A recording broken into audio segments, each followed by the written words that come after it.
Bismillahirrahmanirrahim. Assalamu alaikum. Welcome back to the subject of fundamentals of organic chemistry. In the last lecture, we discussed about the aromaticity and the Huckel rule and about anti-aromatic compounds. So today we are going to briefly discuss about nomenclature of benzene derivatives.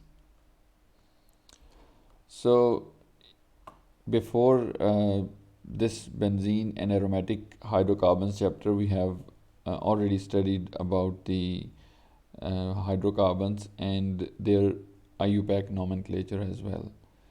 So on benzene and aromatic compounds, most of those rules remain the same, just there would be a few changes which we'll discuss in this lecture.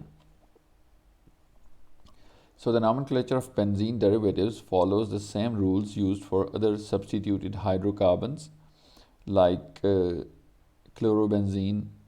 यहाँ पे जिस तरह hydrocarbons में अगर chlorine group attach होता तो chloro और आगे उसका नाम होता लाइक क्लोरोप्रोपेन, क्लोरोब्यूटेन. इसी तरह नाइट्रोबेंजीन नाइट्रो ग्रुप है तो इथाइल बेंजीन एट्सेट्रा.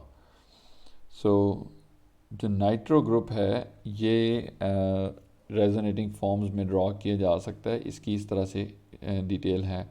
नाइट्रोजन पे पॉजिटिव चार्ज होता है और इसके साथ अल्काइल ग्रुप जो भी आर है, आर अल्काइल या इवन एराइल ग्रुप हो सकता है, बेंजीन हो सकती है. तो इधर एक ऑक्सीजन पे नेगेटिव चार्ज है तो ओवरऑल ये मॉलिक्यूल न्यूट्रल है जो नाइट्रो ग्रुप है. Some mono unsubstituted benzene derivatives have well established common names that should be learned. So कुछ बेंजीन रिंग्स हैं ऐसी जिनके ऊपर एक एक सब्स्टिट्यूएंट होता है. इनके बड़े मशहूर किस्म के जो कॉमन नेम्स हैं और वो नेम्स याद रखने चाहिए या याद करने चाहिए क्योंकि ये बहुत कॉमन यूज़ होते हैं. आईयूपैक नेम्स की बजाय ये वाले नेम ज़्यादा पॉपुलर हैं. Like if there is a methyl group on benzene, it would be called as toluene. If there is a CH double bond CH2, this species would be styrene. Then if there is an OH group on benzene, it will be called as phenol. If there is an OCH3 or methoxy group, it will be termed as anisole. And for NH2 group, it will be called as aniline. सो ये इनके common names हैं जो कि आपने याद रखने हैं. The position of substituent groups in di-substituted benzene can be designated in two ways. अगर एक से ज़्यादा substituent है बेंजीन रिंग के ऊपर फिर उसको लिखने के दो तरीके हैं. जो मॉडर्न मेथड है, modern substitutive nomenclature utilizes numerical designations in the same manner as that for other compound classes. जिस तरह आपने दूसरी कंपाउंड की क्लासेस लाइक हाइड्रोकार्बन्स के लिए हमने पढ़ा था कि अगर दो सब्स्टिट्यूएंट हैं, एक पोजीशन नंबर 2 पे है, एक पोजीशन नंबर 3 पे है, तो हम 2, 3 और आगे उनके नेम लिखेंगे. या अगर 2 पे क्लोरो है, 3 पे ब्रोमो है तो 2 क्लोरो 3 ब्रोमो और आगे उसका पेरेंट चेन होगा. तो इसी तरह बेंजीन रिंग के ऊपर भी जो सब्स्टिट्यूएंट्स हैं वो अपनी नंबरिंग के हिसाब से उनको हम काउंट करते हैं. लेकिन there is an older system as well which is still used, and in that older system special letter prefixes are employed like ortho, उसको हम O से ज़ाहिर करते हैं. then meta and para. ortho क्या है? ऑर्थो में 1-2 रिलेशनशिप होता है दो सब्स्टिट्यूएंट्स का. मतलब एक पोजीशन नंबर 1 पे होगा, दूसरा उसके साथ वाली पोजीशन पे 2 पे होगा. मेटा जो है ये 1-3 रिलेशनशिप है एंड पैरा इज़ 1-4 रिलेशनशिप. यहाँ पे एग्जांपल देखें. ये 1-2 रिलेशनशिप है. दो क्लोराइड्स जो है वो एक दूसरे के नेबर में हैं तो इसको ऑर्थो डाइक्लोरोबेंजीन भी कह सकते हैं या 1-2 डाइक्लोरोबेंजीन इसका नाम हो सकता है.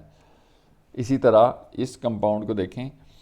या ये 1 ब्रोमो 3 नाइट्रोबेंजीन इसको कह सकते हैं या फिर मेटा ब्रोमो नाइट्रोबेंजीन. यहाँ पे नाइट्रो ग्रुप प्रेफरेंस में है, ये नाइट्रोबेंजीन है तो ब्रोमीन को हम एज ए सब्स्टिट्यूएंट लेंगे और इसको मेटा ब्रोमो नाइट्रोबेंजीन कहेंगे. इसी तरह अगर इधर देखें आप फ्लोरीन और आयोडीन तो 1 फ्लोरो 4 आयोडोबेंजीन, या फिर पैराफ्लोरो आयोडोबेंजीन। यहाँ पे हमने अल्फ़ाबेटिकल ऑर्डर यूज़ किया है, फ्लोरो का एफ पहले आता है और आयोडो का आई बाद में।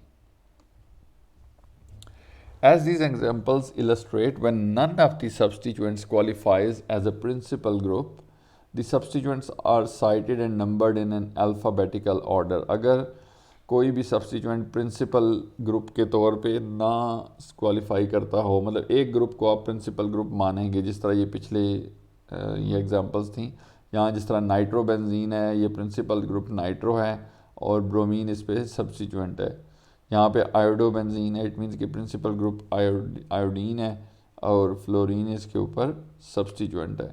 तो इसी तरह अगर जो है सब्सटीट्यूएंट वो प्रिंसिपल ग्रुप के तौर पे क्लियर कट ना आपको समझ आ रहा हो, तो फिर जो मतलब अगर सब्सटीट्यूएंट जो है ना वो क्लियर हो, जिसके ऊपर आपने इस कंपाउंड का नेम मेन रखना है, उसको मतलब प्रिंसिपल ग्रुप कहना है, तो फिर वो कार्बन नंबर 1 होगा जहाँ पे वो लगा। लाइक इसमें ये OH लगा है और NO2 लगा है, OH की वजह से ये फिनोल है, और जब आप OH को प्रिंसिपल ग्रुप बना रहे हैं तो OH वाला जो बेंजीन का कार्बन है that would be carbon number 1। तो इधर से अगर 1 हो, ये 2 हो, ये 3 पोजीशन पे नाइट्रो, तो अब इसका नाम होगा 3 नाइट्रोफिनोल या फिर Meta nitrophenol. Some substituted benzene derivatives also have time honored common names. वक्त के साथ साथ कुछ कॉमन नेम जो है वो मशहूर हो गए, और कुछ जो सब्सटीट्यूटेड बेंजीन्स हैं उनके अभी तक वही नाम चलते भी हैं, लिखे भी जाते हैं, पढ़े भी जाते हैं।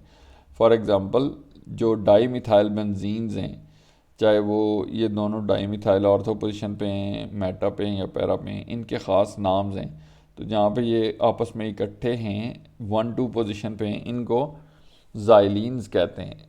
जहाँ पे दो मिथाइल ग्रुप होंगे तो ये ज़ाइलीन है, चाहे ऑर्थो पे हों, मेटा पे हों या पैरा पे हों, वो फिर आगे उसके साथ ऑर्थो, मेटा या पैरा लग जाएगा। तो यहाँ पे ये 1-2 पोजीशन पे हैं दोनों, लिहाजा इसका नाम है ऑर्थो ज़ाइलीन। इसी तरह जो फिनोल है और उसके ऊपर मेटा पोजीशन पे CH3 ग्रुप लगा हुआ हो, तो इसको क्रीजोल कहते हैं, मेटा क्रीजोल, जिसका कॉमन नेम है। वो फिनोल्स जिनके ऊपर एक से ज़्यादा हाइड्रोक्सी ग्रुप्स होते हैं, उनके भी कॉमन नेम्स हैं कुछ।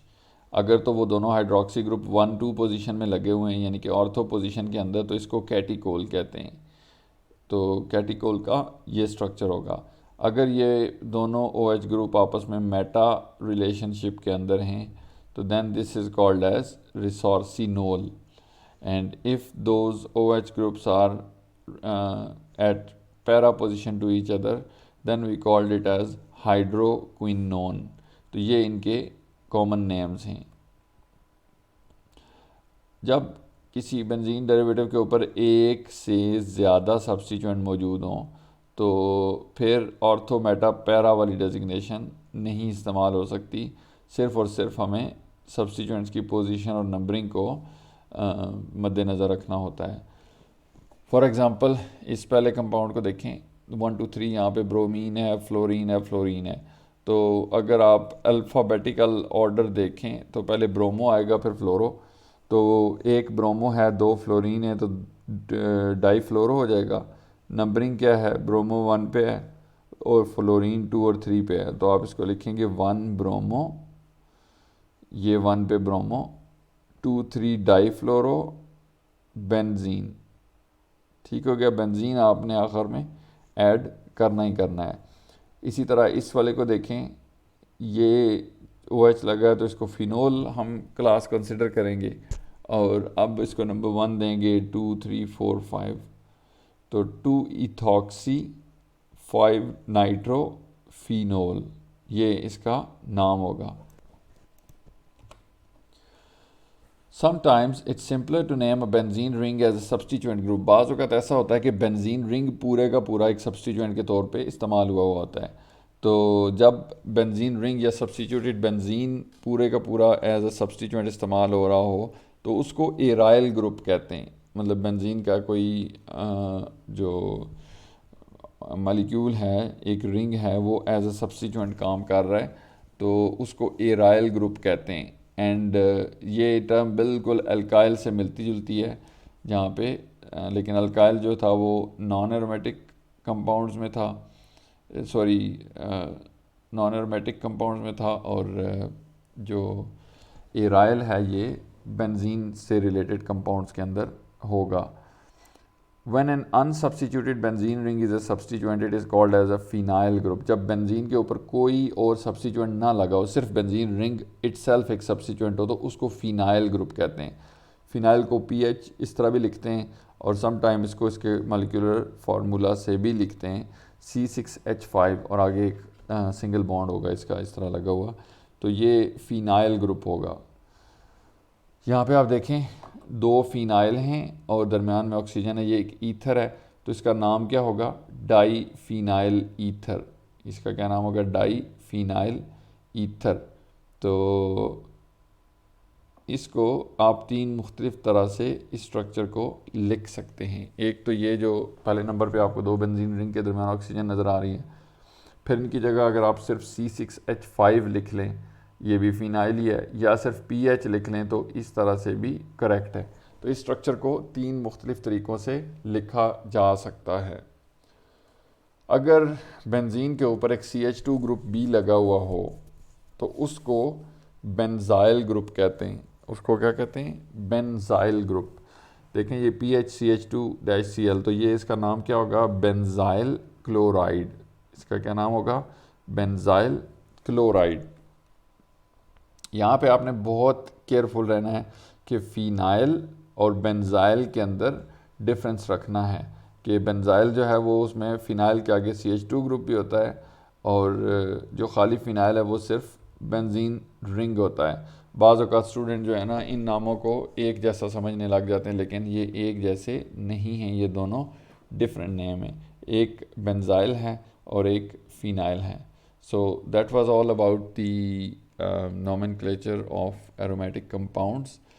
तो ये इसमें मोर और लेस जो रूल्स हैं वो सारे हाइड्रोकार्बन्स वाले रूल ही इस्तेमाल होते हैं, बाकी कुछ जो स्पेशल चीज़ें थी वो हमने डिस्कस कर ली हैं, लाइक इसके जो कॉमन नेम्स हैं और जो क्लासिकल मेथड है, जो कॉमन नेम मशहूर हैं तो उनको हम एज इट इज़ यूज़ भी कर लेते हैं, और बाकी IUPAC नेम रखना हो तो वो कैसे रखना है, ये चीज़ें अब आपने ख़ुद से प्रैक्टिस करनी है डिफरेंट ऑर्गेनिक कंपाउंड्स लेके, और उनके साथ आप अपना प्रैक्टिस कर लेंगे। और अगर कोई आपका क्वेश्चन होगा तो वो आप इस वीडियो के नीचे पोस्ट कर दें, या फिर जो स्टूडेंट्स हैं गूगल क्लासरूम में वो वहाँ पे पोस्ट कर दें। Thank you very much for watching. अल्लाह हाफिज़।